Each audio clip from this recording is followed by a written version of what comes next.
Bienvenidos nuevamente a un capítulo más de La Secta Provincia, el podcast. Acompáñanos en este viaje a través de la cinematografía. Aquí, diferentes voces, errantes, provenientes de diversos multiversos, tratarán de resolver las más oscuras de las interrogantes que emanan de aquello que llamamos cine. Acomódate, respira hondo y comencemos. Hola a todos quienes nos acompañan. Hoy día vamos a estar hablando sobre una película francesa que se llama Una mujer en llamas. Voy a contextualizar un poquito. La peli transcurre en medio del siglo XVIII y arranca con Marianne, una pintora que tiene la gran labor, el gran trabajo de pintar un retrato de bodas para Eloise, una chica que acaba de abandonar un convento y tiene que casarse por obligación. Ahora el tema es que Marianne tiene que pintarla sin que Eloise se dé cuenta, por lo que llega con la excusa de ser una como acompañante de caminata, por así decirlo, y durante esta salida tiene el trabajo de observarla lo mejor posible para que después de la noche ella pueda hacer este retrato. La peli es del año pasado, dirigida por Céline Sciamma, perdonen mi francés. Y bueno, eso, pues quiero saber si les gustó, qué piensan. Es una película hermosa, y a quien no le gustó se va de este podcast. No sé, cuéntenme qué les pareció la peli. ¡Maravillosa! Hace rato que quería ver una película relajadamente, sin estar preocupada de que durara 2 horas, me dio lo mismo, que no solamente me fijara en los aspectos técnicos como para buscar rescatar cosas de repente de esa película, sino que me atrapara la historia y cómo la trama está al servicio de que uno se involucre y uno se meta en el mundo de los personajes. Está todo bien hecho, el arte, la construcción de los planos, cómo nos van diciendo, miren el mundo que viven, esto tan gigante, pero después vámonos a unos primeros planos detalle, ellas son, este es su mundo más interno. Hay una serie de planos, detalles de las miradas de ellas que son conmovedores y uno dice, por acá va. Y uno lo único que espera es ese primer beso entre ellas, es como uno se va haciendo cómplice del enamoramiento, uno se va enamorando de los personajes poco a poco, y a mí me gustó en muchos sentidos, y yo creo que cuando a ti te dicen que tú tienes que contar una historia, qué es lo que tú quieres decir, acá está clarísimo, acá está y contado desde lo femenino, no solamente desde lo mujer, sino que desde la sensibilidad, que se supone que todo el mundo dice las mujeres son sensibles, las mujeres son artistas, las mujeres les gusta el mundo lindo, qué sé yo. Es mucho más que eso esta película. Te lleva a la forma de comunicarnos que tenemos las mujeres, te lleva a la complicidad que podemos tener una mujer solo con otra mujer y no con un hombre, te lleva a ese tipo de cosas. Casi no hay hombres en la película, aparecen muy pocos personajes masculinos, entonces eso además te permite estar todo el rato conectada desde el útero con ella. Entonces eso es muy bonito, porque te logras meter y te va llevando en las emociones, y hay planos que son muy largos. Sin embargo, uno los disfruta por la belleza que tiene y por lo que te está diciendo. Parto por ahí porque quería decir que me había encantado. Yo, complementando lo que dijo Fran, creo que la palabra que también representa mucho esta película es sororidad. Y como dice Fran, son muy pocos los hombres. Al principio vemos estos hombres que están llevando a la pintora a este espacio, que la dejan medio así como arréglate tú. Es el mismo que después, cuando termina el trabajo, la va a acompañar, y dentro de todo lo que sucede en este lugar están ellas solas, y de hecho ellas dos y la criada llegan a tener esta amistad que es muy particular, a diferencia de otras películas, como que creo que se da más esa complicidad, como dice Fran, pero también es una sororidad de acompañarla incluso en momentos muy difíciles como cuando es el aborto.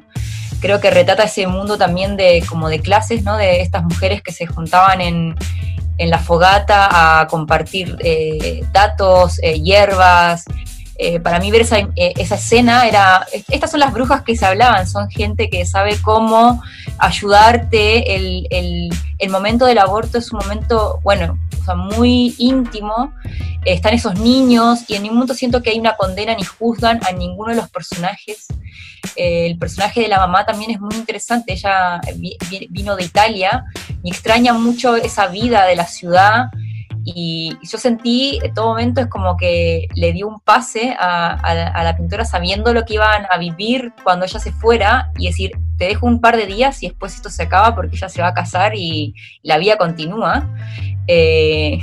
Y fue como una cosa de saber cuáles son las limitaciones de las mujeres en ese tipo de sociedad, que es como muy antigua y donde depende mucho de tu marido o de las posibilidades económicas. En todas las capas de la película narran del guión como estos detalles que después vamos a ir ahondando, pero como dijo Fran, también es esta atmósfera de la pintura, de los claroscuros. Cada plano era una pintura. Esas telas, sentía el peso de esos azules, la corrección de color, como que todo estaba muy trabajado como si fuera un cuadro. A mí la iluminación me pareció muy bonita y refleja como ese tipo de pintura de la época que creo que están ahí también en la película, por eso hay varias capas que se van contaminando.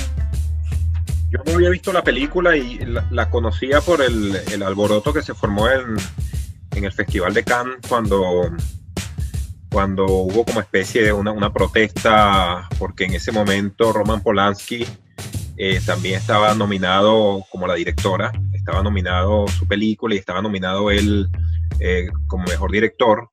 Y bueno, recordemos que Polanski tiene una denuncia, un juicio pendiente en Estados Unidos por violación de menores, y creo que también fue condenado en Francia. Y bueno, entonces tuvo toda esta cuestión. Y cuando ocurre, lo había visto ya antes de que hubo la protesta por la actriz protagónica, la Catira, ¿cómo se llama? Adele, creo que se llama, y la directora, y creo que las otras actrices también se salió un montón de gente, lo vi de hecho en YouTube. Y entonces, bueno, claro, bueno, ya han dicho lo hermosa de la película, pero me parece bien interesante cómo presentan a los personajes, sobre todo el personaje protagonista. Cuando la vemos por primera vez que está en la balsa, se le cae la madera que lleva el lienzo y ella no duda un segundo. Vemos a los otros que eso está lleno de hombres porque solamente ella es la única mujer, pero ella es la que se quita como la capa que lleva encima y se lanza a buscar esto. Me imagino en un mar súper frío, porque están allí como en otoño o en primavera, pero después es frío, no es verano. Y entonces es una mujer de armas tomar, es lo que nos dice, ¿no? Una mujer echada para adelante. Después ella misma se agarra la comida, se sirve también, entonces se ve esa cuestión de clases que no tiene distinción de venga y sírvame usted a la criada, sino yo misma tengo hambre, yo misma me sirvo y fuma pipa. Y bueno, son todas esas cuestiones que están como delineando el personaje y diciéndonos quién es ella sin necesidad de los diálogos. Algo importantísimo de esta película que yo veo es que esa sutilidad, esa sutileza de la directora, y como hablaba Francisca de la estética de la mujer, propia de la mujer, no es necesario utilizar el diálogo para decir todo en la película, para decirnos con las miradas, vemos la complicidad y la relación que va creciendo entre ellas, pero es que, o sea, cine mudo, pues totalmente, no hay absolutamente ninguna necesidad de que alguien se digan algo, pues. Y es interesante para los creadores, para los que hacen cine, de utilizar este tipo de propuestas para contarlo a través de la imagen y no a través de la palabra, que sea la palabra únicamente una ayuda y no una excusa para decir un montón de cosas. Bueno, lo que yo quería decir respecto a la película, no sé si lo dijo Fran o Flo, algo relacionado con el test de Bechdel, no sé si lo ubican, que es para determinar si una narrativa es evidentemente femenina o algo así. Aquí yo creo que este tipo de películas como que se lleva a su extremo lógico, porque por lo que he notado está siempre desde el punto de vista así femenino, o sea, todo se gira en torno a las mujeres que tienen un rol más prominente, porque de hecho noté que hay personajes hombres, sí, pero estos aparecen como al principio y al final, y ninguno de ellos tiene nombre ni nada de eso, o sea, como que los únicos personajes así con nombre, con personalidad desarrolladas son todos mujeres. No sé si me hago entender. Yo para complementar, creo que este personaje de ella es bien fuerte, como hizo todos esos gestos que decía Argenis, hasta fuma, muy puestos, incluso siguiendo el oficio de su padre, ¿no? Como sabiendo que era desafiante, y me parecía como interesante al final, cuando están en la exposición y ella muestra su cuadro y le dice que se tiene que hacer pasar por hombre para que lo puedan exponer, y aún así el hombre que está al lado le hace toda una crítica del cuadro que es súper positiva, o sea, como que no la discrimina, sino que evalúa la obra de arte en sí, y creo que también es como, no es que los hombres también están mal parados, o sea, como que hay como por así decirlo. Creo que ese final además es muy conmovedor. Yo lloré cuando vi la parte del cuadro en que estaba en la hoja que ella le había leído. Era como un gesto muy, muy pequeño, ¿no? Pero como saber como de esa alegría de que alguien te sigue recordando, o que saber que el otro te va a ver, como de los tiempos donde no había ni celular ni nada. ¿Cómo puedo hacer entenderle a otra persona que sigo pensando en ella o que lo voy a recordar? Y era un gesto muy mínimo, pero muy bello también. Ahí llegó Héctor. Está lleno de detalles. Esta película, llena de detalles preciosos. En la construcción de personaje, con respecto a lo que estaba hablando Argenis, claramente yo sentí que las dos eran protagonistas. De hecho, en los créditos aparecen las dos actrices en la misma línea, y mucho más abajo, después de un espacio grande, aparece la actriz que hace de la criada. Entonces siento que ahí en los créditos ya no estaban diciendo que las dos eran protagonistas, ambas. Digamos, yo sentí que el tratamiento que se dio durante toda la película fue eso, que nos mostraran a estas dos mujeres al mismo nivel de importancia, a pesar de que uno sabe que el primer personaje que te muestran con las características fuertes, uno tiene que asumir que es la protagonista de una película. Yo sentí que acá eran las dos, y la criada de un nivel de construcción. El tema de la dirección de actores acá, yo sentí la improvisación y sentí el trabajo al mismo tiempo de ensayo. Yo sentía que había un fiato perfecto y una comunicación buenísima entre las actrices, y eso es mérito también de la directora. Claramente aquí hubo conversaciones, hubo ponerse de acuerdo, hubo unas actrices que estaban absolutamente al servicio de la historia, al servicio de sus personajes, que lo hacían con cariño además. Eso trasciende, eso es algo que uno, cuando ha visto actuaciones y uno sabe que le conmueven, uno dice, claro, estaban ellas queriendo dar ese personaje, ellas querían hacerlo, lo hicieron desde el cariño, desde una construcción profunda. No me aprendí un texto y lo dije, y todos los momentos de silencio tenía mucho contenido, mucho contenido. Me encantó, por ejemplo, cuando estaban las tres en la cocina jugando a las cartas, ese momento cómplice, cuando vemos casi por primera vez reírse a todas. Me encantó cuando estaban hablando de la historia y discutían de si había mirado efectivamente, por qué él la miró, por qué ellas inventando finales también de las historias según sus propias visiones de mundo, y cómo mientras le leían a la criada, que se notaba que ella no sabía leer, ella se iba como que estuviera viendo una película y abría sus ojos y se sonrojaba y le brillaba la mirada. Entonces, tanto detalle lo encontré de una construcción muy, muy buena. En términos de actuaciones, las voy a seguir a estas mujeres porque realmente me llamaron la atención bastante. No es solo porque soy mujer y quiero tratar de hacer cine con personajes de mujeres, sino que porque ellas realmente me lograron emocionar. Cuesta que uno se emocione después de que ha visto tantas cosas, pero ellas sí lo hicieron. Lo que dice la Flo, de cuando ella dice, yo la vi una última vez, y ella entra al escenario, o sea, a este teatro, se sienta, y yo digo, cuando ella miraba como al resto del público, dije, yo voy a estar abajo, no, ella estaba al frente. Y me encantó que ese plano fuera de lado, y que el plano final no la viéramos de frente, sino que la viéramos de lado, pero esa respiración, ese llanto y alegría al mismo tiempo, porque estaba feliz recordando y porque estaba melancólico. Dijo tanto como decía Argenis sin ninguna palabra, pero decía demasiado. No sé, es como para el que le guste ver películas con buenas actuaciones, para el que le guste ver películas donde el texto es importante pero no es lo que manda, puede ver esta película. Héctor.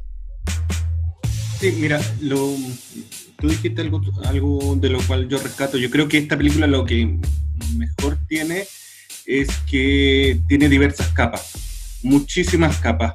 Creo que muchas capas de interpretación y que uno puede llegar hasta el nivel simbólico, ¿cachai? Con las capas, porque hay películas en las que los elementos están ahí para resolver algo de la trama y que no se note el Deus Ex Machina, pero en esta película son un aporte a la interpretación que uno va a ir dando a la propia historia.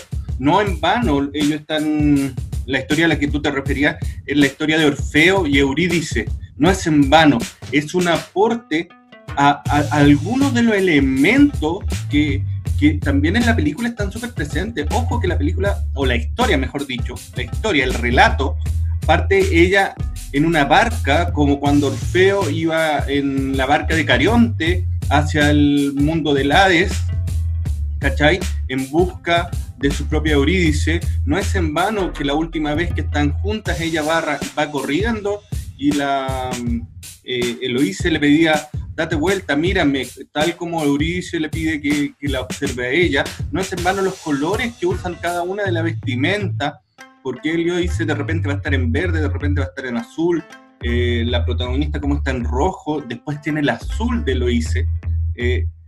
No es en vano, y algo que también dentro de los elementos que me encantaron de la película es que a pesar de ser una película feminista, en la cual la palabra sororidad se entiende y surge, no es una película panfletaria, ¿ya?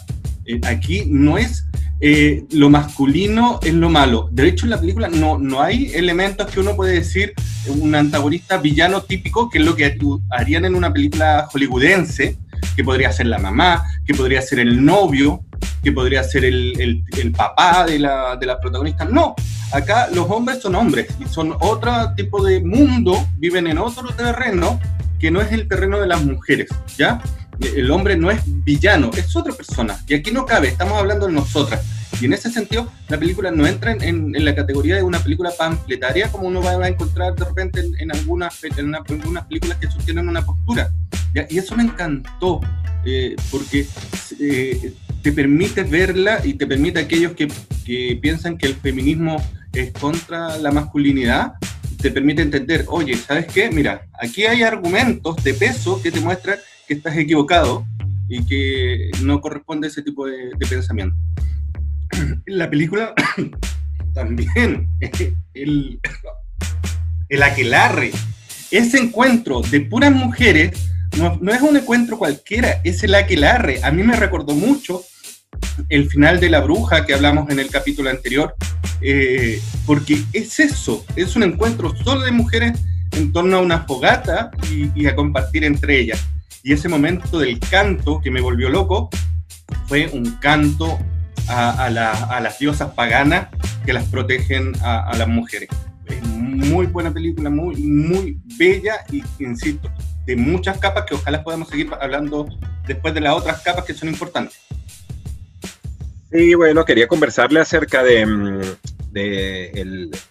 bueno, ya hablamos de esa pausa, de esos diálogos casi inexistentes dentro del guión, pero también del ritmo pausado de la historia, que por momentos pareciera que en vez de ser arquitrama fuera minitrama, fuera un estudio de los personajes, un mundo cotidiano de ellos que se va plasmando allí. Entonces no nos importa, no hacemos elipsis para cortar caminatas, sino que hacemos toda la caminata, dejamos que pinte y dejamos bastante tiempo el plano solamente ya pintando o solamente mirando. Entonces ese ritmo pausado de la película que también es poco común verlo, porque generalmente las películas, por aquello del elipsis y que sabemos que podemos cortar partes que no nos interesan para que vaya más sintetizado al público y que él lo vea más rápidamente, también el ritmo, y aquí no le interesa a la directora plasmarlo en su película. Entonces vemos esta cuestión,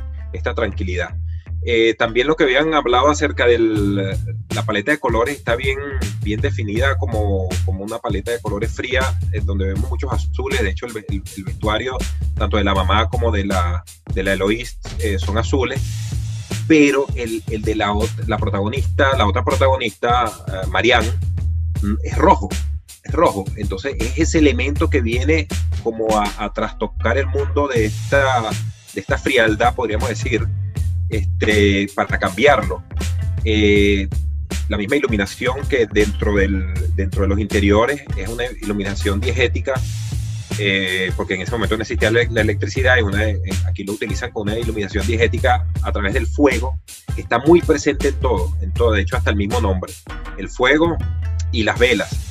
Y afuera es lo contrario, porque afuera, bien adentro, vemos clave baja, vemos una iluminación de alto contraste, mucho claroscuro, muchas sombras. Afuera no, afuera, aunque no se ve un sol que pegue, quizás en una escena solamente, pero sí vemos que hay bastante luz. Entonces es también esa metáfora de decir cómo dentro están en oscuridad o están atrapados, más que en oscuridad, están atrapadas estas mujeres, y el exterior es como la esperanza de salir y de eliminar todo este yugo que tienen, porque todas están atrapadas, desde la mamá. Fíjate, ella lo dice, ella es italiana, habla italiano y quiere volver a Milán, y me imagino que la casaron y también la enviaron a esa isla. Desde la hija, la hermana de Eloís, que se suicida, se lanza por el acantilado, y Eloís, sale de un convento para casarse con un hombre que ni siquiera conoce. O sea, ella misma se lo dice a la otra compañera. O sea, yo sé tanto de ese hombre como tú, más nada. Entonces ese mundo atrapado en el que se encuentran esas mujeres, que también de aquí de alguna manera lo quieren criticar, pues, o sea, y por eso también vemos el tema principal va acompañado de un subtema que es el aborto. El aborto en ese momento, como se hacía, totalmente clandestino, totalmente con cualquier tipo de peligrosidad que pudieran morir las mujeres, pero era también esta imposibilidad que ellas tenían de decidir de ninguna forma.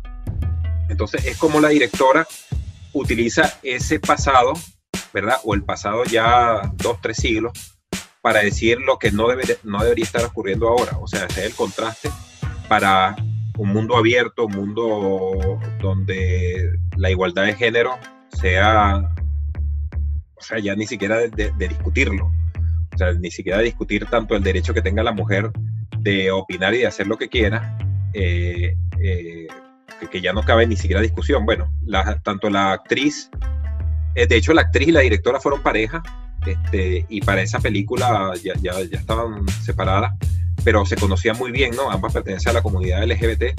Y bueno, aparte, no pienso que sea una película de LGBT, aunque obviamente está allí dentro del tema. Pienso que es una película por los derechos, por la igualdad, no solamente de género, sino de clases sociales, y en fin, una igualdad de todo, pues hasta que no están allí plasmados, pero igualdad de seres vivos, igualdad de raza, de religión, etcétera, etcétera. yo quería aportar con una curiosidad, haciendo como algo relacionado con lo que dijo Argenis, es que la actriz que hace a Eloís, que se llama Adele Haenel, al igual que su personaje Eloís, ella también es LGTB, o sea, eso igual me llamó la atención porque muchas veces estamos acostumbrados a que un actor interprete a un personaje, pero que no sea distinto. Esto antiguamente se hacía en las películas, que si necesitaban a alguien que fuera un negro, por ejemplo, o un asiático, simplemente agarraban a un actor blanco y le ponían, por ejemplo, pintaban la piel negra o le ponían los dientes, cosas así, pero no como en la actualidad, que si se requiere un personaje que sea de X forma, se busca una persona que sea de X forma. En este caso, si necesitamos un personaje que sea LGTB, buscamos una persona que de verdad sea LGTB para que sea más realista. Yo complementando, como dice Argenis, toda esta opresión del Estado, o sea, del sistema, está en todas las capas representado, y eso es un poco lo que viene a decir las tesis, ¿no? El Estado es el que reprime, las leyes son las que no permiten, como el tema de la violación, del aborto, de un montón de cosas que como no se ven. O sea, la hermana se suicida porque no quiere casarse, a ella la están obligando, o sea, todas son presas de este sistema que pasan los siglos y, o sea, hay avances, pero todavía no llegamos a un punto de igualdad, es un poco la lucha, pero yo quería hablar del punto de vista de esta protagonista, que es la pintora, que, como dice Argenis, nosotros vemos ese tiempo pasar, observamos a la otra mujer como ella lo tiene que hacer para el retrato. Y me gustó mucho cuando muestra el primer retrato, ella le dice que no está bien, no está bueno la obra, y a ella le duele porque sabe que tiene razón, entonces ella igual lo quiere hacer bien, es como el artista, ¿no? Que quiere crear una obra digna, que se autoexige, y un poco tiene que ver cuando leen este mito de Orfeo, de la interpretación de ella es la del artista. El artista el poeta elige quedarse con la imagen del amado más que con el amado en sí. Entonces al darse vuelta y verla por última vez, elige la imagen, la representación del amado más que el amado en sí, y eso también se ve en estas imágenes fantasmagóricas que ve de la otra mujer con el vestido de novia. Esas imágenes para mí son muy bien construidas porque hablan de esta cosa que ya sabemos de lo que se va a venir, esa imaginación, esa despedida que tiene que ver con el mito que se leyó, que está muy bien trabajada, y como en estos ambientes también, como decía Argenis, la luz es diegética y la música y los sonidos también. Las músicas que escuchamos son el clavicordio, las voces en la fogata y al final la ópera. O sea, no hay música que no sea de ahí, también en concordancia con la época que está retratando, que no había como nada como reproducir sino de esa forma. Yo también quería tomar un poco de lo que dijo Argenis, varios puntos. Primero, él hablaba del tema de los diálogos y de la acción pausada, de esas largas tomas y ese aspecto de la película. Pero ¿sabes lo que me sucede y que me pasó mucho en esta película? Es que ciertamente, sí, puede ser que haya poco diálogo, pero no sentí que la película fuera una película muy pausada. Ciertamente me parece que es una película con mucha acción, mucho contenido, porque te están mostrando cómo son los personajes, te están revelando cómo es su interior. Pienso que un gran problema de repente en muchas películas que les gustan las tomas largas, que les gusta eso, es que usan eso de relleno para alargarte y te aburre. Pero en esta película está súper bien hecho porque tú vas entendiendo y vas siendo cómplice del proceso de enamoramiento de estos dos personajes.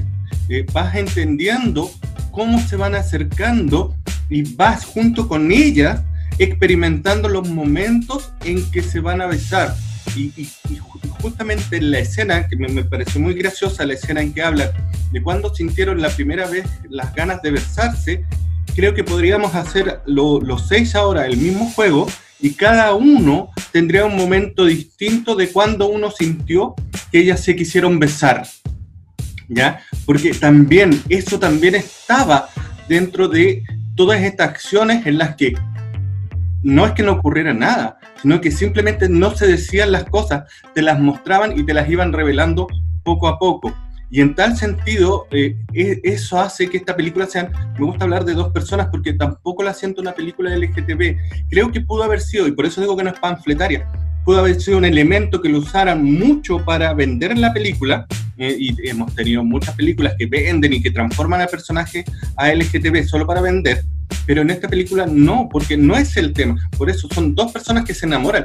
De hecho, tampoco ellas hacen un análisis de que son dos mujeres enamoradas. No, porque son dos personas que se enamoran. Es como, a ver, me recordó en ese sentido un poquito a El secreto de la montaña, que también El secreto de la montaña termina siendo una historia de amor de dos personas, más allá de que sean hombres o no sean hombres, o sean dos mujeres, ¿me entiendes? Y eso me gustó muchísimo de la película, y uno en tal sentido no siente presionado, no siente forzada la historia. Puedes cambiarle género a los personajes como sean, pero la historia de amor que surge entre ellas me parece muy interesante, y no depende de que fuesen solamente mujeres, ¿ya? Y en ese sentido, creo que dentro de las capas que uno puede encontrar de interpretación de esta película, está el año en que en varias críticas y comentarios situaban la película, que era en 1770. Me pareció una fecha muy interesante, y me pareció muy interesante que lo hicieran en las costas de la Britania francesa, porque a la larga es como en las vísperas de la Revolución Francesa. Está prácticamente, porque la Revolución Francesa es como de 1789, a 20 años de la Revolución Francesa, y creo que también hay algo de eso. Ya lo dijo Argenis, esta película habla de la libertad de las personas, la libertad, de la igualdad de que se busca en todo sentido, que también, y la fraternidad, que la fraternidad hoy en día, el lenguaje del siglo XXI para el movimiento feminista, se llama sororidad. Entonces creo que en ese sentido hay una conexión también de esta historia previo a lo que es la Revolución Francesa, y también esta película yo creo que nos está diciendo, ojo, estamos a las puertas a lo mejor de un nuevo cambio de paradigma como fue la Revolución Francesa, y que tenemos que entenderlo y aceptarlo. Yo creo que precisamente por eso que tú estabas señalando, por la época, es que las mujeres estaban solas, porque si hubieran habido hombres en esa casa, el comportamiento de ellas, por el estilo de la época, habría sido diferente. Habrían estado más reprimidas, a lo mejor habríamos tenido escenas no con esa libertad, que ellas se quedaban en la noche, toda la noche juntas, o se podían pasear si querían desnudas por la casa, o sea, esa complicidad que tenían con la chica que atendía la casa, que era como una más de ellas, porque en el fondo nosotros somos así cuando estamos juntas.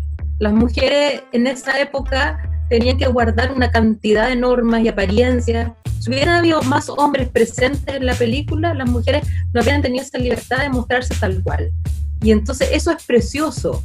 Eso rescata lo que yo partí diciendo al comienzo, que rescata cómo somos las mujeres cuando estamos juntas, cuando estamos entre nosotras, de las cosas que nos gusta hablar, de las cosas que nos gusta reírnos. Precioso cuando las mujeres empiezan a cantar en torno a la fogata y se empiezan a mirar una a una, y continúa la otra pareja, otra a otra, entre tres, se miran y vamos. Saben perfectamente cuándo entrar, saben perfectamente cuándo decir, cómo decir. Hay una afinidad, una complicidad, una cosa linda que yo lo sentí, por ejemplo, en la marcha del 8M. O sea, esa cosa cuando nosotras íbamos marchando y una partía cantando y todas la seguíamos, y se seguía con un cariño, con una cosa libre y solo entre nosotras. O sea, ¿por qué se cantaba tanto no queremos machos y los pololos para la casa en esas marchas? Porque era un espacio nuestro, desde nuestra forma de ver el mundo y desde nuestra forma de relacionarnos. Y en esta película los machos se habían ido para casa, se habían ido para otro lado, porque lo que quería la directora era justamente mostrar nuestro mundo, y está mostrado como lo decías tú en algún momento, Héctor, sin estar con la cosa de antihombre. No había ni siquiera una cosa necesariamente antihombre. Los hombres no existían en esta película porque el mundo del que se quería hablar era el mundo de la mujer. La maternidad como está tomada en esta película, siento que es totalmente un aporte. Este tema de que como las dos eran lesbianas y ella no lesbiana, ellas estaban en un descubrimiento, yo no sé si realmente eran lesbianas, pero estaban en un descubrimiento de ellas se enamoraron. Podrían haber, yo creo que más adelante cada uno se podría enamorar también de un hombre. Ellas vivieron un amor, no lo voy a definir con el término lesbiana, me desdigo, pero yo creo que el hecho de que ellas en ese momento, su relación con la maternidad fuera a través de la chica que trabajaba en la casa, que tenía que abortar, y ella le dice, mira, porque la pintora no quiere mirar, y le dice, no, mira, esto tenemos que estar acá presentes con ella, tenemos que estar con la chica y estar acompañándola, y en la cama hay una guagua, y la niña le toma la mano a la guagua, entonces no se juzga qué es lo que está pasando, la situación que es terrible, que tenga que abortar, porque seguramente esa niña depende y su familia completa de su trabajo en esa mansión. Y si queda embarazada, la van a discriminar, en la época era terrible. Entonces, ¿qué pasa aquí? Aquí solamente estamos juntas, y estamos juntas en esto. Y no estamos negando la maternidad, no estamos diciendo que hay que hacerse abortos porque hay que hacerse abortos. Entonces, hay toda una cosa que va desde la complicidad, que es muy, muy bonito, y emociona, y qué bueno tener hombres en este panel que hayan sentido la misma emoción, porque eso somos todos los seres humanos todos tenemos emociones, y eso no es una cosa que solo tenemos las mujeres. Entonces, me alegro mucho que ustedes, queridos compañeros, hoy día hayan comentado ese tipo de cosas. Argeni. Y bueno, yo iba a decir que si yo fuera mujer fuese gay, porque igualito me gustaban las mujeres todavía, pero ese ya era otro comentario. Yo les quería hablar de una película que vi francesa, me imagino que ustedes también la vieron, que es La vida de Adele, y que también presenta una relación entre dos mujeres, pero cómo se van totalmente por estilos opuestos, ¿verdad? Todo allá es acción, es piel, es mostrar, sin decir que sea mala. Me encantó la película, y de hecho dura 3 horas, y yo la he visto 2 veces, porque también son muy lindas las protagonistas, ¿no? Pero cómo es diferente, y a la hora de... Entonces, ¿por qué lo digo? Porque cuando uno a veces ve guión cinematográfico, cuando un profesor te viene a decir cómo se escribe una historia, generalmente te la limitan mucho, y pienso, he visto varios talleres de guión, y he visto a varios ponentes de guión, y yo creo que como creo que lo decía García Márquez, cuando hay escuela o cuando hay estudio, eso limita mucho la forma de creación y la forma de contar una historia. Y a la vez, mira, vemos 2 películas diametralmente opuestas, y son películas extremadamente buenas ambas, y cuando una es un ritmo frenético fuerte, como los mismos cabellos azules que tienen los protagonistas en La vida de Adele, en la otra es un ritmo lento, tranquilo, de miradas, de silencio, y es igual de excelente o mejor que la otra película. Entonces, bueno, pienso que no debiera encasillar a nadie o limitar a la hora de escribir, y a la hora de plasmar, o decir, bueno, una arquitrama, tienes que hacer esto, tiene un punto de giro, tiene el otro punto de giro, tiene que tener, el protagonista tiene que caer al fondo para después subir, y bueno, aquí es como otra cuestión sin alejarse mucho de la estructura. Y quería conversar, particularmente, bueno, ya conversaron de una que es la escena cuando el aborto, la cuestión como el bebecito le toma la mano a la chica que está abortando, pero quería hablar de la escena cuando se le quema el vestido y que le da el nombre a la película. Ese fuego está presente en todas, mientras ellos están dentro de la casa está presente, no solamente cuando lo vemos, sino también el sonido, muy interesante, ese crepitar del fuego. pero yo lo asocio con esa metáfora, o sea, pienso que es una metáfora de ese calor que va creciendo entre ellas y que explota y llega allá a su momento de cenit cuando ella se le quema el vestido. Entonces es como yo me estoy quemando por ti, de ese deseo, de esa pasión, de eso que están haciendo en mí, ese amor que están haciendo por la otra persona, que afortunadamente también ha correspondido, y cómo entonces el director o el guionista lo dice a través, sin necesidad de diálogo, como ya dijimos, a través de la imagen. O sea, me estoy quemando, literalmente se está quemando esa chica por la otra. Sí, qué bueno que la Argeni, hermosa esa escena, pero qué bueno que hablabais de la vida de Adele, porque yo quería irme justamente para ese lado.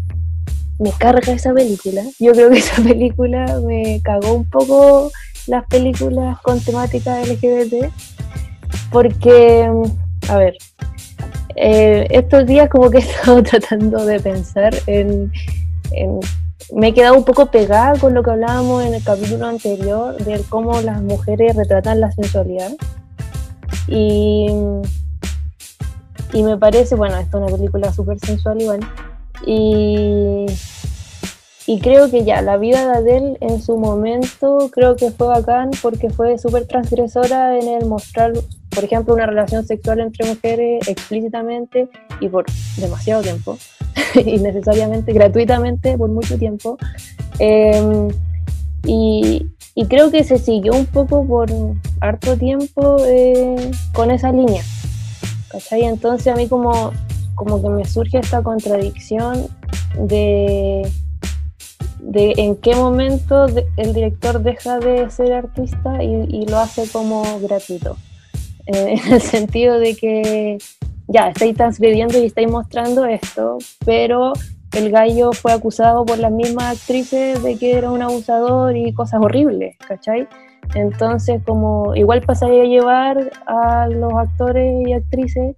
Entonces, como, no sé, por ejemplo, hoy día pensaba en, no sé si habrán habido acusaciones, pero por ejemplo en Irreversible, en la escena de violación, supe que, por ejemplo, hasta el pene que se ve era CGI, ¿cachai? Entonces, y corríjanme si es que no es así, porque no lo sé.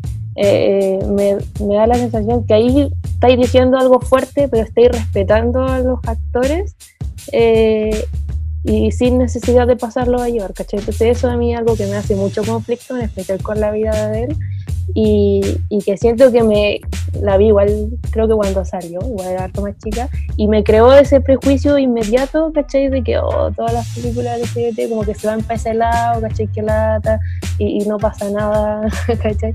Entonces para mí esta película fue muy bacana en ese sentido, porque me hizo como ya, derribar ese prejuicio penca. Y de hecho he visto muchas películas con esa temática y me he encontrado con buenas cosas. Entonces, no sé, quería preguntarles como eso, como hasta qué punto llega. Es que yo quiero hablar de lo mismo. Sí, yo también, pero terminar de complementar de esto de la vida de Adele, que o sea, respecto de la escena de sexo, hay un hombre retratando a un amor entre dos mujeres, un encuentro femenino, y es un hombre dirigiendo otra vez más. Entonces, si bien en su momento fue un boom LGBT, a mí igual empaticé con la película porque creo que la actriz está súper bien, como que realmente sabe transmitir muy bien las emociones, y yo conecté con ella en particular, pero respecto de esta como demostrar demasiado o caerse en eso pornográfico del encuentro sexual, que por ejemplo en esta película llegaba a lo justo y necesario, como que realmente estaba ver a la otra persona con cariño, con amor, como ser respetuosos con lo que muestro, qué tanto, cómo lo muestro, y en eso se nota que hay una mujer como dirigiendo también, que es diferente a los otros, como de caer en esto, porque un hombre te va a dirigir como dos mujeres tienen relaciones, como que parece que ya nos quitaron mucho el tiempo la voz, entonces dejen que mujeres relaten cómo son esas relaciones, necesario. Y respecto de como esta visión de lo que se considera que es la visión femenina, en su momento Andrés decía como en los medidores, que en realidad yo no estoy muy de acuerdo como en eso, ¿no? Como que también se cataloga qué es lo femenino según una convención que es ideológica, que es estructurada, que viene hace mucho tiempo. Esta semana fue el FemCine, hubo un montón de películas que yo vi y la verdad es que como quedé maravillada, admirada de como de que haya mujeres contando cosas de otra forma. Sobre todo recomiendo Visión Nocturna, si no la vieron, se las recomiendo, es sobre una violación, en un relato en primera persona de una chica, una directora de cine, que decide hacer una película a partir de eso, donde se muestra lo opresivo que puede ser un Estado en esto mismo de cómo el sistema termina como oprimiéndote, que últimamente hay muchos relatos así, como si bien es personal, el acercamiento a la temática, lo que está relatando es universal, porque todas atravesamos violencia de género de alguna u otra forma, y las leyes también ejercen cierta violencia contra nosotras. Y la película, en su momento, cuando ella estaba desarrollando, le decían que era muy íntima, que no iba a funcionar, que no era cinematográfica. Porque las imágenes, ellos consideraban que no era cinematográfico. O sea, imagínate como el patriarcado se mete en un juez que te dice que tu película no es cinematográfica. ¿Quién sos vos para decir que no es cinematográfico? Las imágenes son maravillosas, son hipnóticas, son únicas. Y creo que ahí también la directora explayaba de que no podemos criticar al enemigo usando su mismo lenguaje, ¿no? Entonces también muchas veces, como esto de la vida de él, comercialmente esto es lo que se hizo todo el tiempo, sé que va a vender, pero si yo estoy criticando ese sistema, no puedo hacer una película clásica y convencional, porque estoy usando el lenguaje del enemigo. Y lo mismo dice Manuel Infante respecto del teatro, lo mismo en literatura, en la no ficción, entonces como que como darle una vuelta, pensar, reflexionar y animarse a experimentar otras cosas, como decía Argenis, como que cualquiera puede experimentar un nuevo lenguaje, una nueva imagen, una nueva forma de decir las cosas, y eso es súper válido, que más mujeres digan las cosas de otra forma y que quizás no son las historias que estamos acostumbradas a ver porque son nuevas formas de contar. Bueno, yo quería complementar lo que decía Florencia. De hecho, Florencia me robó la frase que estaba pensando yo, porque creo que la vida de Adele, el tema es que la dirige un hombre y muestra un amor entre dos mujeres. Creo que ahí es cuando, si uno puede decir que se comete algún error o tiene problemas en la película, está en eso. Y está en esa escena de sexo, que además se volvió, en cierta forma, el tema de la película. Y de nuevo, uno dice, ¿cuál es el tema de la película? ¿La historia de amor o la escena de sexo? Y creo que hay películas que cometen este mismo error y que ya las mencionaron, que en Irreversible me sucedió lo mismo con la escena de la violación. Creo que, ¿de qué trata la película? ¿De mostrar la violación o es toda la problemática que gira en torno a la historia? Creo que de repente fallan algunas películas cuando hacen eso. Yo de hecho considero personalmente también, pero una cosa mía, que El secreto de la montaña, el gran problema que tiene también es la escena de sexo.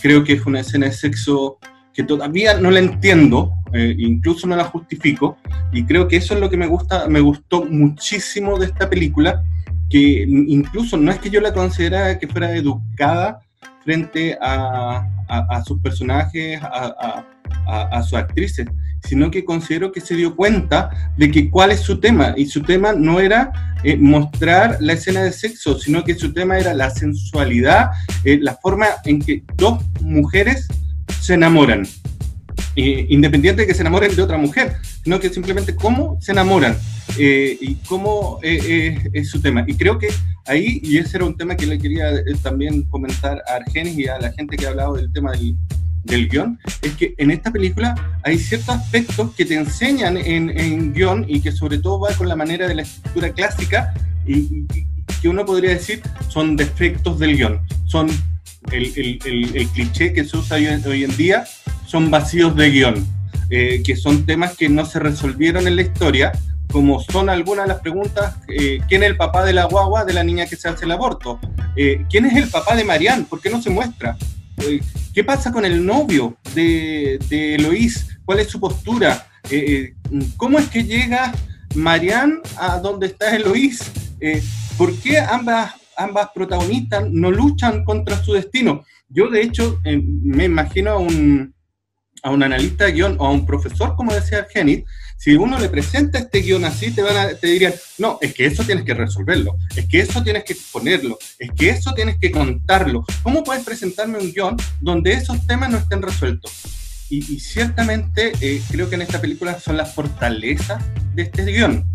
que este guión no se va por las ramas, que no se pierde en cosas que no nos interesan y que realmente se preocupa de construir la historia desde lo central y desde su temática, y que no se engolosina con otros temas. Por eso creo que es un guión que está súper bien construido, que está súper bien armado, en el que se dice lo poco que se dice sirve para hacer avanzar la historia, y lo demás se muestra, y que no hay escenas de relleno, porque aquí lo importante es la historia de amor, porque esta es una película de un amor imposible, de un amor que por las convenciones sociales no se puede realizar, y en ese sentido está emparentada con grandes historias de amor del cine. Yo me acuerdo de películas recientes nomás, pero podríamos hablar incluso hasta de Lo que el viento se llevó, y más atrás, pero películas recientes que las sentí muy cercanas.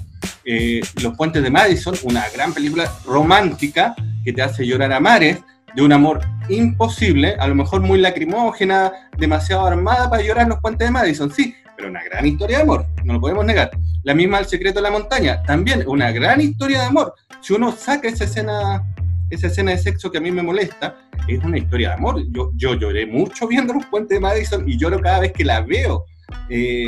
Me ocurrió lo mismo aquí. O sea, si uno en los puentes de Madison se enamora de Michelle Pfeiffer, uno en El secreto de la montaña se enamora de Heath Ledger, y uno en esta película se enamora de la Eloise.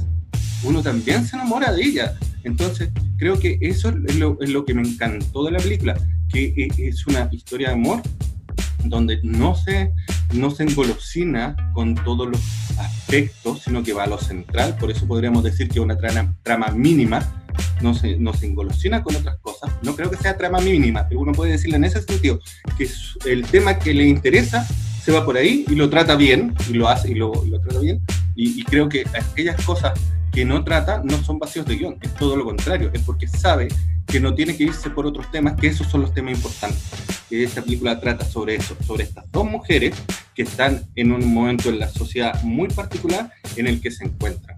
Y es más, creo que incluir más hombres también hubiese sido un problema. No creo que fue por una decisión, incluso no lo veo por una decisión de, no, es que sabéis que vamos a mostrar para mujeres porque nuestro cine es feminista. No, es porque ciertamente acá no se necesitaban hombres. ¿Para qué? ¿Para qué vamos a seguir metiendo más personajes? Bastaba con estos 4 personajes femeninos para armar una gran y hermosa historia. Yo cuando hablo de 4 personajes femeninos, cuando hablo de las 2 protagonistas, una es la narradora, por eso se ve más, pero para mí las 2 son protagonistas.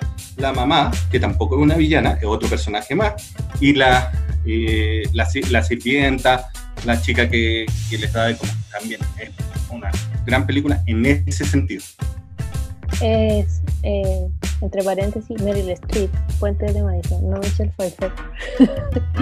no ponen a Héctor. No, perdón, no me di cuenta.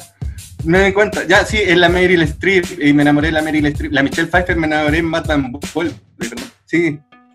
Pero de lo que decías del guión, bueno, el guión ganó en Cannes el mejor guión, ¿no? Y en el César, los premios de la Academia Francesa se lo quitó esta película de Roman Polanski. Que me gustaría hacer una pregunta aquí a nuestros panelistas acerca de Roman, pero después. A propósito de lo que estábamos conversando de la vida de Adele y esta película, yo recuerdo que por allí en 1991 yo estaba viendo en el cine, tenía 14, 15 años yo, por primera vez vi en el cine un beso entre 2 hombres, y cuando se trataban el tema así como del SIDA, recordemos que para este tiempo acaba de morir Freddie Mercury, y el SIDA se estaba haciendo así como despertando en todo el mundo, y muchos se salieron del cine en ese momento con un simple beso. Después vi una película, un tiempo después, una película de Wong Kar-wai llamada Happy Together, que es una película dura. Eso es sexo gay, pero duro, fuerte, o sea, con escenas explícitas y bien, ahí no hay ternura por ningún lado. De hecho, la relación entre estos protagonistas es muy fuerte, muy muy dolorosa entre ellos. Y también se salieron del cine. Ahora, yo pienso que no creo que esté mal esas escenas, no creo que estén mal en la vida de Adele. Bueno, primero, estoy totalmente en desacuerdo que digan que un hombre no podría plasmar no podía llevar al cine, o lo llevaría con diferencia o con desventaja una relación entre dos mujeres. Porque entonces sería algo como decir que Scorsese, que todos los que hagan películas de mafia es porque son mafiosos, o Coppola, o porque si yo hago una película de terror o de brujería es porque soy brujo. Me imagino que obviamente para uno hacer una película, obviamente lo que no sabe lo tiene que investigar muchísimo, y en encuesta, en internet, entrevista, etcétera. Pero yo tengo que volverme un erudito sobre eso, y pienso que en este nivel de películas como lo hacen, obviamente todos los directores no se van en lo que ellos creen que sea. Entonces, y tampoco estoy de acuerdo en que siempre tenga que ser como mostrado o no mostrado, porque si era el estilo de esa película mostrarlo tan abiertamente como lo hacen, bueno, vamos a mostrarlo. De hecho, la película todo el momento es una película que va así, ¿no? Como le dije, el mismo cabello azul de la protagonista. Y entonces no desmeritar a la vida de Adele, o no tendríamos que mostrarla con respecto a esta película. Por eso le dije, pienso que son visiones diametralmente opuestas, y son grandes y tremendas películas ambas. Bueno, me imagino que Florencia habla de lo mismo, pero quería hacer una pregunta y dejarla para nosotros, porque siempre que viene este tema me parece interesante hablarlo, y sobre todo con gente tan interesante como ustedes. ¿Cuándo separar el artista de la persona? ¿Cuándo matar y destruir las películas de Roman Polanski o de Woody Allen por lo que ellos han hecho en su vida personal? Yo voy a complementar dos cosas. Respecto a lo de la vida de él, yo concuerdo que es una gran película. Lo que pasa, sobre todo, es como un gesto político también de dejar esta escena de sexo que es súper explícita y demás. La película se cuenta si tiene esa escena, sí se cuenta, entonces ahí hay como un gesto, como a lo que voy no es que los hombres no puedan dirigir mujeres. Durante toda la historia del cine, los hombres han dirigido a mujeres, han contado nuestras historias por muchos años, entonces es como dejar, ojalá que la minoría también pueda ellos narrarse a sí misma, y el día de mañana que todos puedan narrar la historia que quieran. Yo como mujer también espero que me dejen hacer una película de terror tan sangrienta como todos, y no me digan, ay, es una cara bonita, ¿cómo va a ser una película de terror? No, sí, yo puedo hacer una película de terror igual, y también es difícil en el medio, porque no todos te creen así de buenas a primeras. Entonces hay prejuicios en todo nivel y en todo ámbito. Entonces no está mal que hombres dirijan historias de mujeres, pero ojalá que en esta etapa de transición hacia una igualdad de condiciones, que todavía no es real ni existe en la realidad, que nos den espacio. Lo mismo que si un gay quiere contar su historia, si un transexual no binario quiere contar desde su punto de vista y no como el hombre blanco de la clase alta, incluso los de la clase alta contando a la clase baja, que se da mucho también en este tipo de países donde son muy pocos los de la clase baja que pueden acceder a herramientas cinematográficas, que es lo que Lucrecia Martel dice todo el tiempo. Ojalá que haya variedad de visiones. Las visiones que tenemos en el cine son de la gente que tiene plata y puede hacer películas, o sea, para empezar. Entonces, ese es uno de los problemas. Y respecto de la obra y el artista, a mí me gustan mucho las películas de Roman Polanski, debo reconocerlos, como El bebé de Rosemary, El inquilino, Repulsión. Me parecen que son obras muy interesantes de analizar. Lo mismo Hitchcock, a mí me encanta Hitchcock, y sé que también tenía malas prácticas en algunas escenas para llegar a conseguir resultados como los pájaros y demás. O sea, creo que hoy en día ya no es necesario llegar a ese tipo de nivel, o como decía Fran el otro día en la charla, bueno, se conversa antes que tanto el actor necesita o está dispuesto, pero hay un mutuo acuerdo de como tener respeto en el set y de saber qué cosas se pueden hacer y qué cosas no. Yo creo que lamentablemente en el contexto que estamos viviendo hay muchos abusos y hay gente que ha abusado, que están funados, acá en este país pasan, que también en Argentina, en todos lados, y siguen haciendo películas, siguen estando en los espacios. Entonces lamentablemente en este periodo de transición hay que hacer un espacio, es decir, por ejemplo, también pasó en el teatro, cuando Farías, que ha sido bien funado, iba a estrenar su obra de un transexual interpretado por Gonzalo Valenzuela. Entonces, en ese contexto, hubo una funa no menor, porque un teatro estaba estrenando una obra de un transexual interpretado por un heterosis, dirigido por un actor que está con acusaciones legales por abusos. Entonces, ahí es cuando es problemático, porque ¿por qué a esa persona hoy un teatro le da la posibilidad de estrenar su obra bajo este contexto? Políticamente está diciendo que sigan abusando, hagan lo que quieran, la ley se demora, la funa virtual me la paso por... Bueno, afortunadamente la obra no se llevó a cabo, y más que nada son periodos de transición. O sea, en este momento está bien que Roman Polanski haya hecho obras maestras, pero no está bien que sea abusador. O sea, como que en el contexto de un festival que lo invita, lo nombra, lo visibiliza, ahí está el problema, yo creo. Yo quiero también hablar, por ejemplo, de Woody Allen. Yo soy una fanática de Woody Allen. Yo, de las cosas que me gusta del cine y por qué me gusta hacer cine, es por su tipo de narrativa, su sentido del humor me hace reír demasiado. Siento que es de una complicidad y un nivel de gatillar por mucha gente, pero en mí en especial me gatilla demasiado, me divierte demasiado, me entretiene. La forma de hacer crítica a través de ese tipo de humor que él tiene, que está bien construido, pero no se puede separar la pregunta que estaba haciendo Argénica. Yo no puedo separar al artista de su obra. O sea, la obra puede ser magistral, pero si el artista deja de ser magistral como ser humano, a mí la obra ya pierde valor. No, pierde valor. Y hay gente, hay muchos cineastas chilenos, hay muchos profesores en Chile que sin haber hecho una gran película se sienten que tienen la libertad de hacer cosas terribles y hacer cosas abusar desde su postura de poder, y ni siquiera han hecho grandes películas. Y tú estás hablando ahora, Argenis, de Polanski, de Woody Allen, en fin, de todos los que han sido criticados, que sí han hecho grandes cosas, pero yo no separo al ser humano del artista.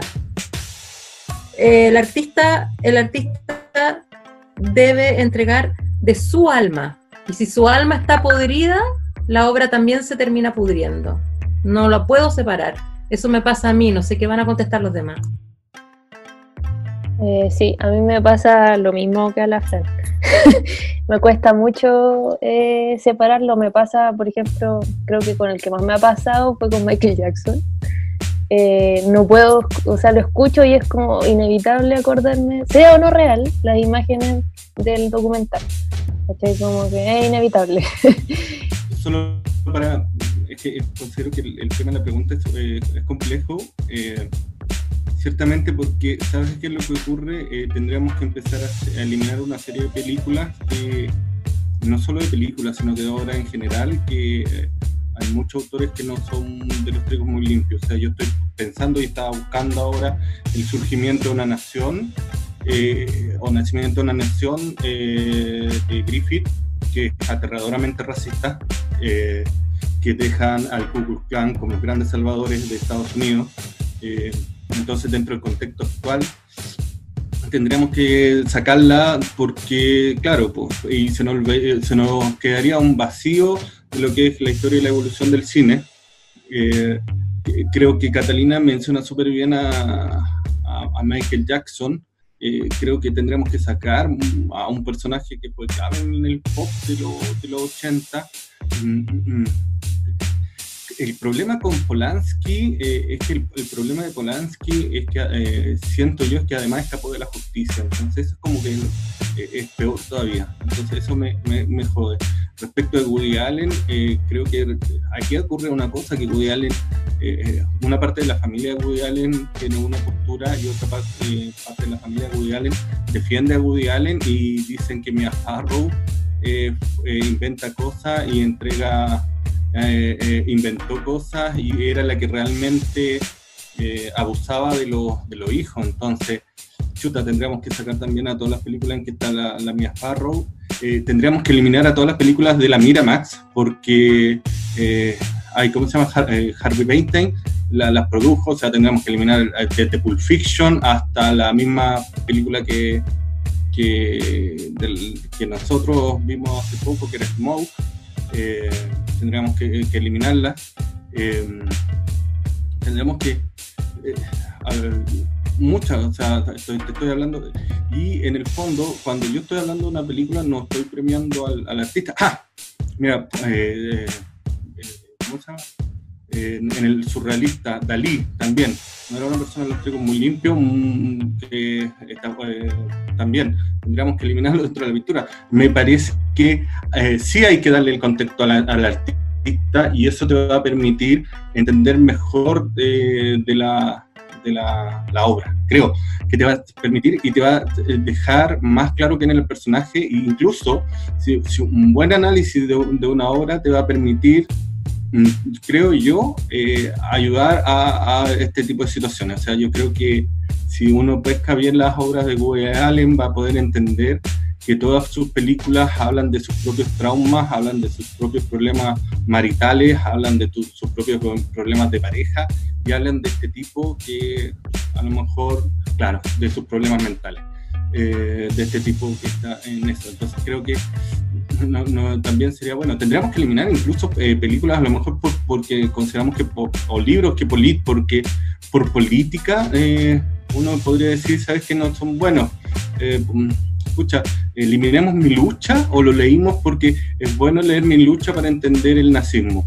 Esa es la pregunta que yo siempre me hago frente a este tema. ¿Es bueno o la eliminamos mejor porque apoya el nazismo, o lo mantenemos para entender a este tipo nefasto que fue Adolf Hitler? La pedofilia en los libros de García Márquez, Pablo Neruda, en Confieso que he vivido, en esa escena. Yo no pude terminar de leer ese libro, disculpen, no lo pude terminar, me pasó horrible. Leí esa escena y no lo pude leer. Eso fue hace como 20 años atrás, me lo hicieron en una prueba en la universidad, me fue horrible porque no leí el libro, porque no soporté eso. Véndamelo como quieran, pero es una violación que está descrita, pero no voy a por eso a negar como la poesía de Neruda, ¿me entendí? Y trato de separarla, y trato de hacer de repente el análisis separado del personaje, y bueno, nos va a seguir, yo creo que nos va a seguir ocurriendo, ojo, porque nos va a seguir pasando mucho. Yo creo que de repente es peor en cierta forma la censura que ese tipo de cosas, porque o si no, basta que la censura, lo más horrible que tiene es a quién elegimos quién decide qué es bueno y qué es malo, y en base a qué, en base al momento histórico, porque hace 20 años atrás hablar de cine LGBT estaba prohibido, porque nos iba a alterar la mente de nuestros niños y nuestros jóvenes y de nuestras mujeres como ustedes. Entonces no debiéramos estar ahora analizando una película como la que estamos analizando, y en 20 años más va a haber un cambio también, y entonces ¿quién decide? ¿Quién dice que es bueno? ¿Quién dice que es malo? Dependiendo de ciertos contextos. Eso yo es lo que planteo frente a una pregunta como la que hace Argenis. ¿Quién toma la decisión de qué vemos, qué no vemos, qué leemos, qué no leemos, qué escuchamos, qué no escuchamos? Yo, para cerrar, cerrando, sé que la Cata tiene algo más que decir. Si uno analiza las películas de Roman Polanski y los personajes femeninos están súper bien desarrollados, es como que si uno hace una lectura crítica, los personajes femeninos se defienden, son súper adelantados a su época, muy como valiosos en ese caso. Como si yo separo al artista de esa obra en particular, hay un discurso que trasciende y que tengo otras películas, como decía Héctor, que donde ideológicamente son fachas, son discriminatorias, son conservadoras, reproducen esa violencia hacia la mujer de alguna u otra forma. Entonces, a mí en ese caso, yo creo que toda película tiene que ir acompañada de una lectura que va cambiando a través de los años. O sea, en su momento era censurado y no se podían hacer películas LGBT porque la sociedad era muy conservadora y no podía aceptar que era una realidad.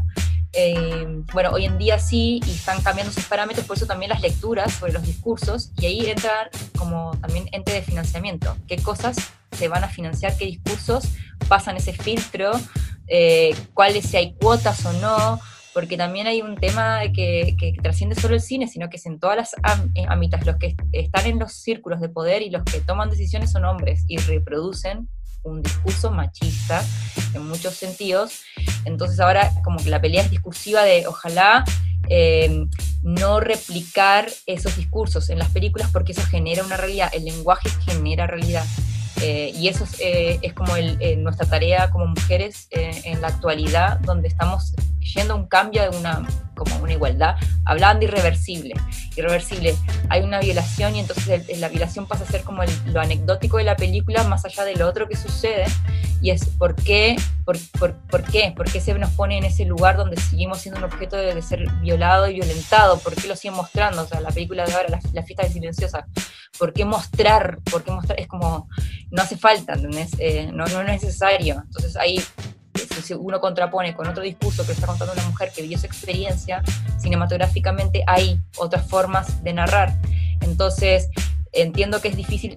A mí Michael Jackson me pasa que escucho y me parece que la música es maravillosa. O sea, fue un genio en su época, un hijo de puta, pero fue un genio. Entonces, obviamente, si estás en un carrete, y a veces pasa porque también surgen estos debates. Si estás en un carrete con más gente, bueno, vas a tirar y apagar todo, bueno, quizás decís, que te acordás, que cagada, pero es elegir pasarla bien o mal, como que a veces también se te rechaza como, vos mujer, ¿por qué estás bailando Michael Jackson? Es como que hasta, o ¿por qué estás perreando con un reggaetón si las letras son nefastas? Entonces como que hay muchos que cuestionan, ¿por qué una mujer puede bailar reggaetón? Bueno, pero tiene otra liberación del cuerpo, de apropiarse de un espacio, de vivir, entonces como que todo es cuestionable, entonces como que al final no puedes ver una película, no puedes escuchar nada, no puedes hacer nada, y no es eso, pero sí es acompañando de lectura como si fuera lo de HBO, que antes de lo que el viento se llevó para poner una placa explicando que en esa época eran racistas, como que, no sé, como que es la opción que hay.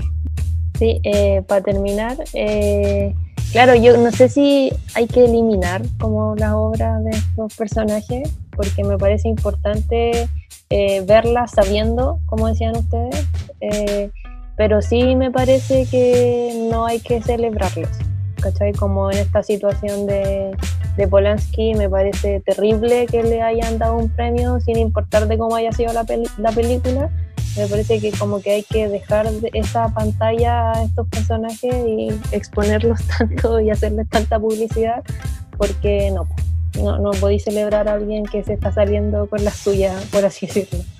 Yo para mí, mi apreciación, mi comentario sobre la pregunta que hice, y el asunto lo hacía precisamente por lo que ocurrió allí en Cannes, en esa edición número 45, donde cuando Polanski gana como mejor director, se salieron de la sala, viva la pedofilia, gritó la actriz, y se salió las demás actrices, salió un montón de gente, se salió. Y yo creo que, bueno, sí, es reprochable y denunciable y cuestionable, sentenciable lo que haga el artista como tal, si es un delito, si va en contra de las leyes, como el caso de las denuncias que pueda tener y los juicios pendientes que pueda tener Polanski, etcétera. Pero yo, en mi caso, no me hubiese salido si hubiese estado en Cannes, si me hubiese invitado, menos.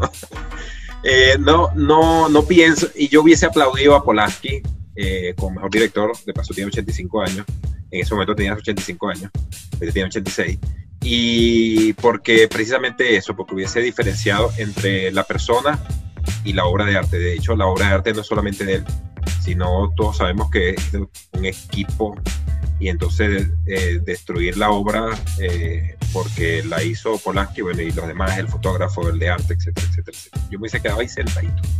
Oye, ¿sabes lo que pasa? Es que me acordé lo que pasó en los Oscars con Elia Kazan.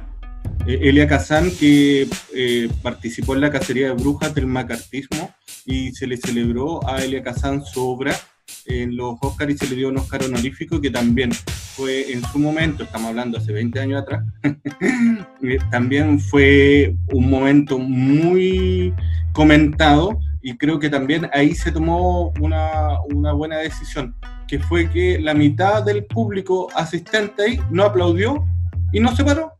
Solo aquellas personas que a la larga incluso pensaban igual que él, pero que sí consideraban que debía aplaudirse y celebrarse su obra, se hicieron. Ojo que fue Martin Scorsese el que le entregó el Oscar, ¿eh? Así que a Elia Kazan. Así que yo creo que también voy por ese lado lo que dice Argenis, o sea, darle un tributo, un premio, no lo haría y menos lo celebraría.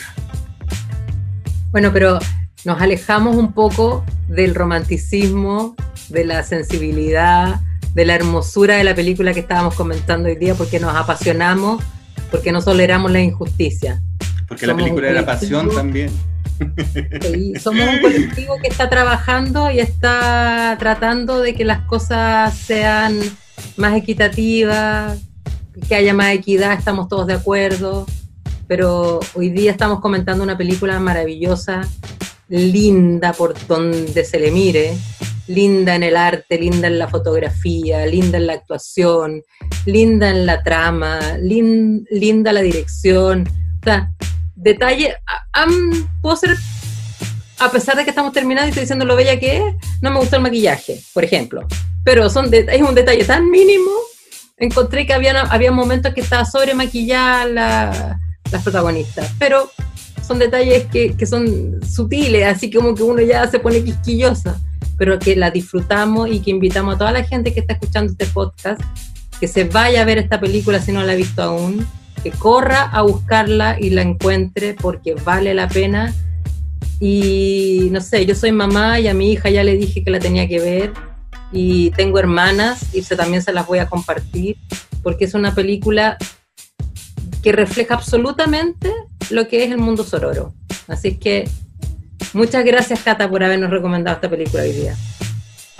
Sí, gracias, Cata. Yo no sabía nada de la película, me encantó, muy bonita, y para los que nos gusta el cine romántico y que lloramos con la Bridget Jones, también. Muy linda esta película y lloré también con ella.